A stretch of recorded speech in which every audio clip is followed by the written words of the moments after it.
Itu mantap.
Tuhan sama seperti kalian dan saya.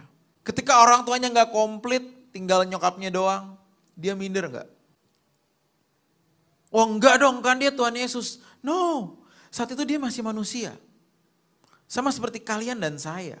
Jadi kita jangan berpikir mulai hari ini, Yesus mah bisa mati di kayu salib, dia berani mati, dia bisa seperti itu karena dia Tuhan. No, dia manusia.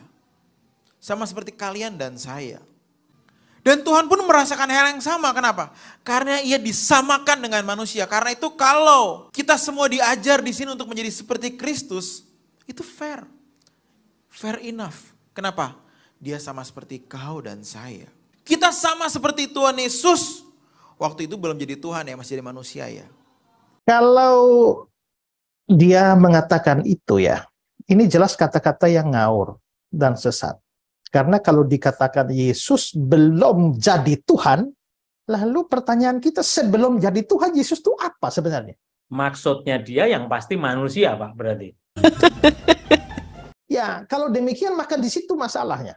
Ya, sebelum menjadi manusia, dia memang adalah Tuhan atau adalah Allah. Setelah itu menjadi manusia.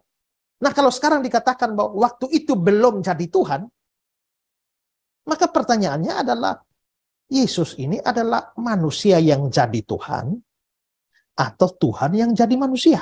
Adalah mustahil seorang manusia bisa jadi Tuhan.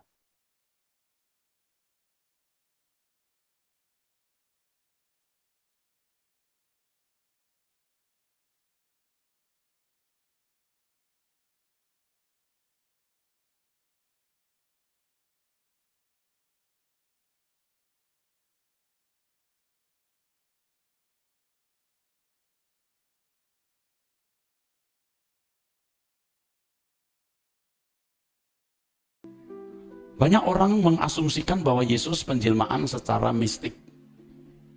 Firman menjadi manusia. Ini asumsi yang dipaksakan. Kita harus mulai mengoreksi hal ini yang mungkin juga memang mengejutkan atau bisa mengguncangkan. Jadi kalau bicara soal penjelmaan itu dunia kafir begitu. Kalau dalam bahasa Inggrisnya pagan, dunia kafir. Kalau di pewayangan itu ada yang namanya titisan.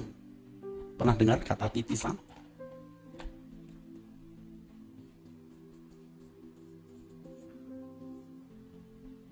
Kalau orang percaya ada inkarnasi, maaf. Ini percaya ada titisan, jadi ada orang pernah hidup, mati, lalu masuk ke dalam diri seseorang, masuk dalam diri bayi, begitu. Inkarnasi. Makanya di masyarakat kita tahu ada orang-orang yang dipuja karena dianggap, diyakini itu inkarnasi. Nah, penjelmaan seperti ini di Alkitab tidak pernah ada. Di Perjanjian Lama tidak pernah ada, di tradisi Yahudi tidak pernah ada. Ketika pemimpin-pemimpin gereja bukan rasul-rasul lagi, kalau rasul-rasul itu orang-orang Yahudi semua yang percaya Allah Esa atau monoteisme atau monoteistisnya kuat. Oh, mereka tidak terbawa oleh pola pemikiran kafir. Tetapi ketika pemimpin-pemimpin ini bukan orang Yahudi, ditambah lagi desakan campur tangan penguasa Roma yang kafir, maka dilahirkan doktrin yang tidak senafas Alkitab.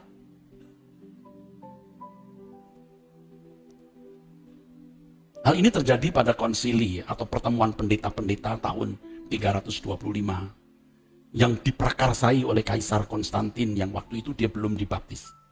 Bahkan menurut catatan masih berstatus imam dari agama kafir di Roma. Memprakarsai pertemuan para pemimpin gereja. Sebab Kaisar ini melihat makin kuat pengaruh Kristen. Dan tentara-tentaranya pun juga sebagian masuk Kristen. Tetapi sementara itu terjadi perdebatan-perdebatan. Nah, secara politis itu membahayakan bagi negara. Maka Kaisar mencoba mencari titik temu. Diputuskanlah di konsili itu. Mereka percaya bahwa Yesus itu penjelmaan dari Logos, dari firman. Dan itu terbangun sampai hari ini, saudara. Padahal kalau kita melihat Injil Matius, Markus, Lukas, tidak ada unsur penjelmaan ini, tidak ada. Yang ada Injil Yohanes. Itu pun bukan penjelmaan maksud saya. Yang ada unsur yang bisa dianggap penjelmaan, itu Injil Yohanes. Padahal maksud Injil Yohanes, saudara-saudara, itu bukan mau menjelaskan firman Allah menjelma jadi manusia, bukan begitu. Injil Yohanes mau menunjukkan bahwa yang bernilai tinggi itu bukan filsafat Yunani, tapi firman. Begitu, saudara. Nah, puji Tuhan seperti yang saya singgung bahwa di dalam Injil Yohanes pasal 1 itu disinggung atau muncul nama Yohanes Pembaptis. Yohanes. Jadi ketika bicara mengenai logos atau firman itu diselipkan. Datanglah seorang yang diutus Allah namanya Yohanes. Ia datang sebagai saksi untuk memberi kesaksian tentang terang itu supaya oleh Yohanes semua orang menjadi percaya. Menarik. Dan ternyata ada agenda Tuhan yang hebat di balik itu. Yohanes diutus oleh Allah untuk menjadi saksi tentang terang. Nah, pertanyaannya siapa terang itu? Biasanya kita langsung berkata Yesus. Itu juga tidak tepat betul. Bukan berarti salah, nanti dulu, tidak tepat betul. Bukan salah, tapi tidak tepat betul. Kok bisa? Ya, Yohanes pasal 1 ayat 6 dan 7, datanglah seorang yang diutus Allah namanya Yohanes. Ya. Ia datang sebagai saksi untuk memberi kesaksian tentang terang itu, supaya oleh dia semua orang menjadi percaya. Biasanya saya dibantu Pak Yehuda, apakah hadir Pak Yehuda? Atau tadi ada rapat ya? Tolong mic-nya diberikan. Lihat saya semua. Yohanes diutus Allah untuk menjadi saksi tentang terang. Yesus itulah terang dunia. Biasanya asumsi kita begitu. Apa itu benar? Tidak tepat, tapi tidak salah.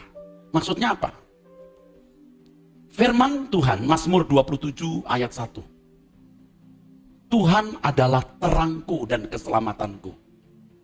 Terang itu Tuhan. Nanti saudara akan tahu bahwa Yahweh itu pakai nama Yahweh ya.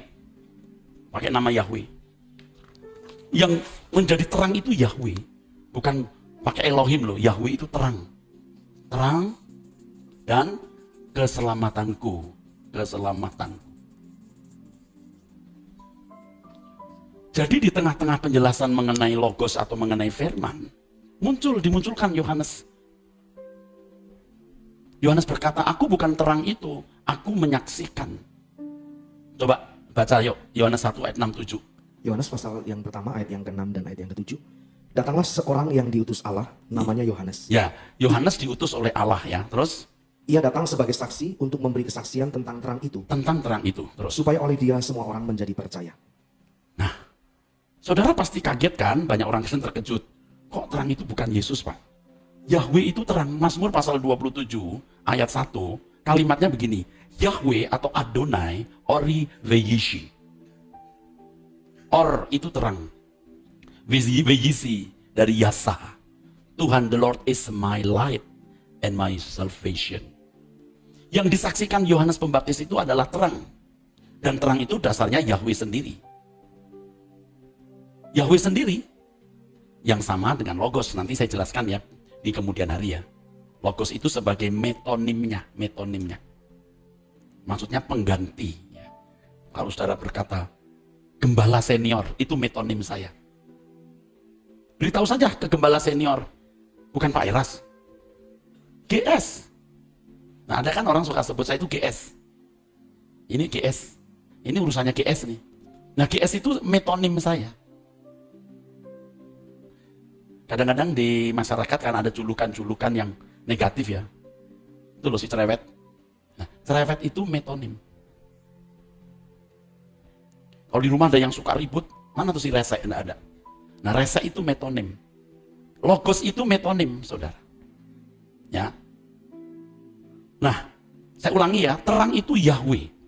Terang itu Yahweh. Yahweh. YHWH. Atau dipanggil Adonai, Allah Israel. Ya. Yod-He, Wohe, hurufnya begini. Nah, pekerjaan Bapa ini dilakukan oleh Yesus.